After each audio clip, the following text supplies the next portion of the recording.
These are the 6 smartest, most profitable businesses that you can start in 2026. And as the co-founder of a $100 million company, there are only a handful of businesses I would personally start right now if I wanted to build a $1 million business in 2026. So here are the 6 business opportunities that are quietly making millionaires. First, we're starting with boring AI businesses. AI is a booming industry projected to grow between 20 to 40% annually, with gross profit margins as high as 70%. And here's the best part. You don't need to be an AI master to start. You can partner with a freelance developer, test one simple tool, and sell it into a market that you already understand. You see, when AI first exploded, everybody thought that the winners would be the next OpenAI. But most of those billion-dollar opportunities are already gone. The real money is now in hyper-targeted, boring tools. Think of AI that auto-generates quotes for contractors, or a personal CRM for estheticians that not only track client history, but also automates personalized upsells and follow-ups. These aren't flashy ideas, but they save professionals hours of time every week, and they're willing to pay to get their time back. So just ask yourself, what's one high-friction, repetitive task in an industry that I know, and how can AI automate it? It might even be worth putting that prompt into AI to give you an idea. See, that's where the opportunity actually is. Whoever builds those tools doesn't just get customers, they win entire markets. That's why one simple idea that solves a quote-unquote boring problem can be the foundation of a multi-million-dollar business. I'm actually taking my own advice because my team is currently working on solving very specific niche problems for roofers. Yes, roofers.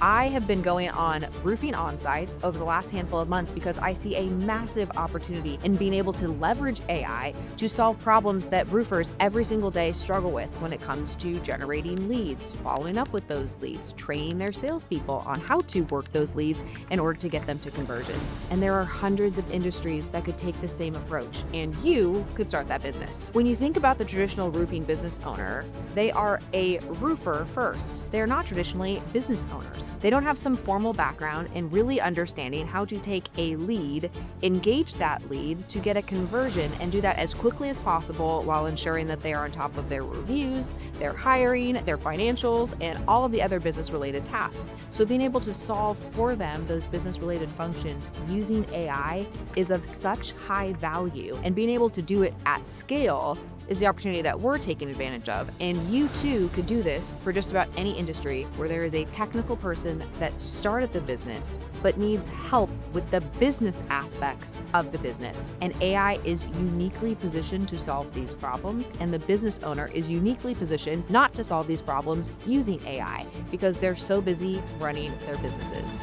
Hence, opportunity for you. The next business is hybrid wellness clubs. Hybrid wellness clubs are projected to grow 10 to 15% annually, with margins up to 40% for boutique models. You don't need a gym or medical office to start. A beginner could launch this with something as simple as a curated supplement box paired with a Zoom coaching call. You can partner with a nutritionist or a personal trainer and build a monthly subscription and layer in accountability through WhatsApp check-ins or a private community. The key to this is you start small and then you expand into more advanced options like DNA testing or wearables as you grow your client base. So why is this such a great business idea? Well, think about the shift that took place after the pandemic.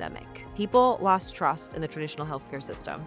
So now everyone wants to be in control of their health, and they will pay a premium, a lot of money, in order to have that feeling of control and get true results. These business ideas work because people don't just want to get fit. They want to live longer, they want to perform better, and they want to belong in a like-minded community. So when you combine health products with coaching and accountability, you're not just selling supplements. You're selling an identity. You're selling a belonging. The key to being able to charge more is through adding value in this business model. Anybody can go to a Walgreens and buy supplements, and their life is not going to change. But when you can create a community with accountability where people feel like they are a part of this new identity and that they're able to get results that they're looking for, it literally changes their life. It changes their confidence. It changes the way that they show up for themselves. And so this concept of community mixed with accountability that targets Personalized health and wellness for somebody is the game changer. And to the extent that you can do this at scale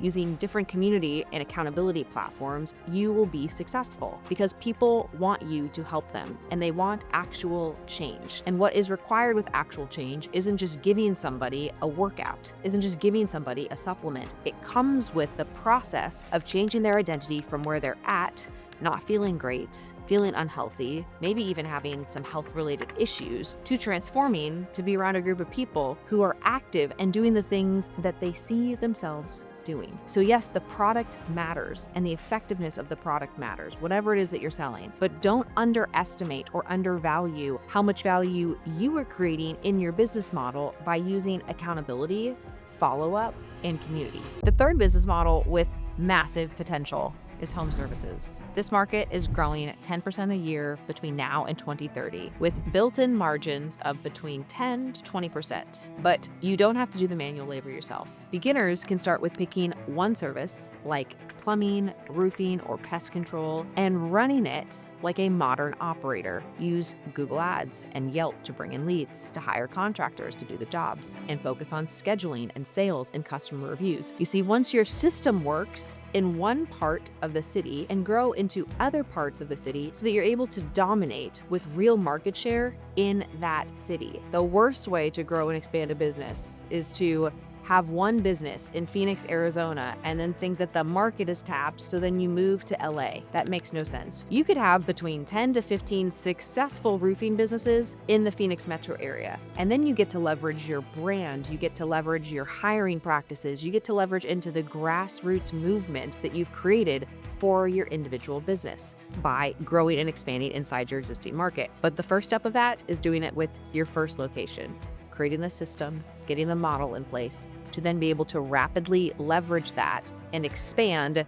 to other locations. Let's take HVAC, for example. Most HVAC companies stay small because they don't have modern systems. They can rely on word of mouth. They don't have a great phone solution that allows calls to be recorded and then that person to be coached. They don't have an updated CRM that is sharing metrics and how quickly leads are being followed up with. But a modern business owner who understands the lead cycle and can leverage tools like Google Ads, Service Titan, stacks reviews, and offers subscriptional services and plans, all of a sudden has turned their boring service business into something that is generating recurring revenue and able to expand into new cities. You see, that's the hidden opportunity, not just doing the work, but systemizing the business. And the cool part of this is, yes, it's going to be transformed by AI, but we are always going to need these traits. We're always going to need to service our homes, to service buildings, to make sure that the spaces that we occupy while we're all using AI actually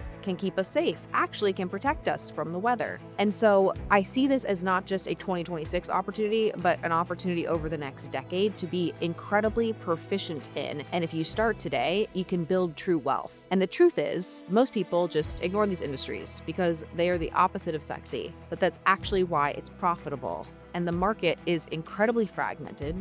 The demand is urgent, and the competition is weak, although it is starting to grow a little bit stronger. If you can run operations with a bit of tech and marketing, you can dominate entire regions, while everyone else is trying to make it in an oversaturated online business space. Next up is a popular one, social media coaching and consulting. This is a market that is growing between 10 to 20% a year with margins of 20 to 40%, and you don't need a huge agency to start. In fact, I would recommend not even working with an agency because most agencies are so large and are antiquated that they can't even make the progress and get the results that you're looking to create. So how do you start as a beginner? Well, beginners can do this by picking one industry and one format. What I mean by that is pick and stay in one industry. Become an expert in chiropractic businesses. Become an expert in real estate businesses. Become an expert in servicing a roofing business. Do not create a business around all sorts of different types of industries. Figure out one industry and then stay on one platform. So for an example, TikTok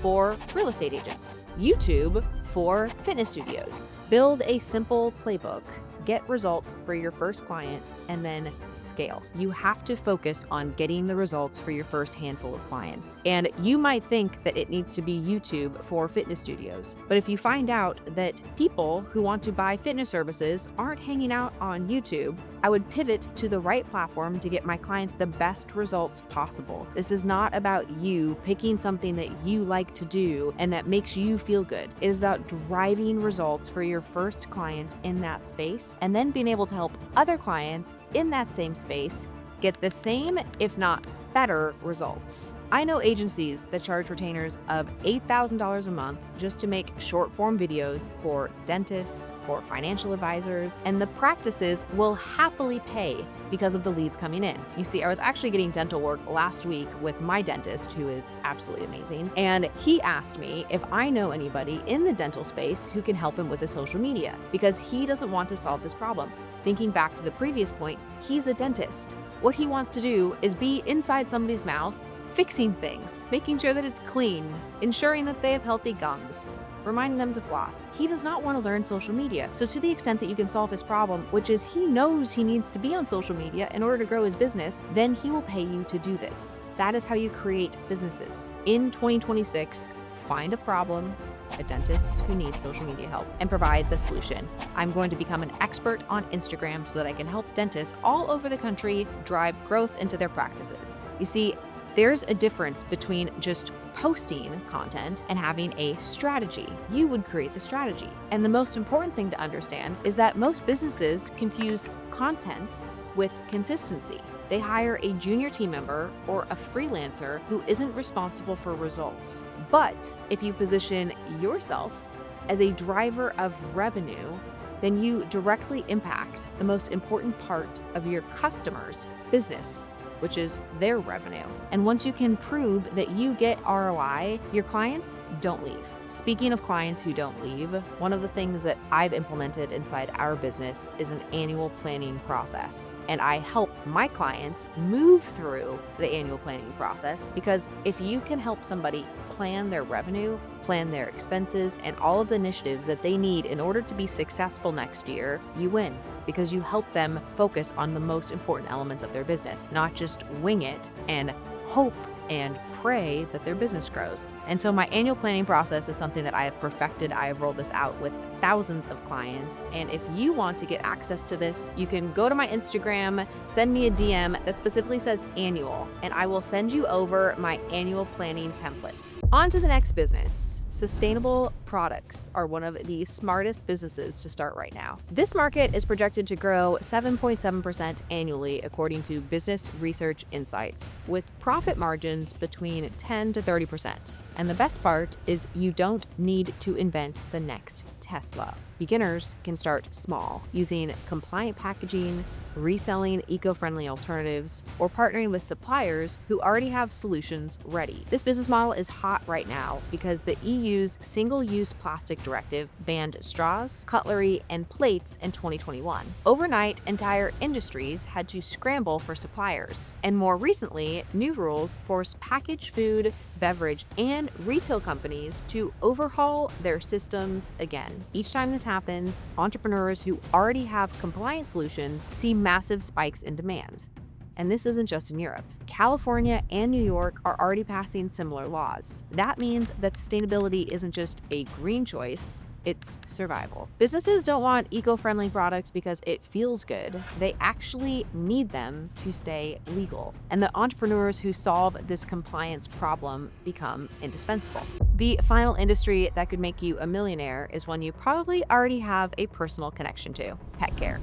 The US pet industry has been growing between 5 to 7% a year for decades, with margins between 10 to 25% or higher, depending on the service. And it's one of the easiest markets for beginners to enter because you do not need some license or some approval or some course that you have to study in order to be great at this business. And you don't need to invent an entirely new pet food brand. The real opportunity is in pairing convenience with recurring revenue. Think AI-enabled pet monitoring apps or wellness subscriptions that ship supplements monthly. Pet owners pay more when you save save them time and reduce their guilt. And the data confirms this. Even in the middle of the 2008 financial crisis, pet industry sales didn't decline. They actually rose by 5%. And when the US economy slowed during 2020, when COVID hit, pet spending once again outpaced the broader market, climbing more than 16%, while the overall economy grew just over 4%. Let that sink in. Even when people cut dining out, they still bought premium food, vet care, and services for their pets. And today, the opportunities are even stronger. Smart collars that track health metrics, apps that flag unusual behavior, dog hotels that live stream your dog's stay for the ease of the owner's anxiety. I even talked to a woman a handful of weeks ago who has invested in Reiki healing for her animals. People love their pets. And what makes this space so powerful is the psychology behind it. Owners feel tremendous amount of guilt when they can't give enough time or attention to their pets. And that guilt drives premium spending. If you can position your product or service as taking away people's guilt, you're not just selling convenience, you're selling peace of mind. And that is why this market is one of the most resilient and why it will keep making millionaires. If you like this video, subscribe to my channel for new videos every single week and check out my next video here.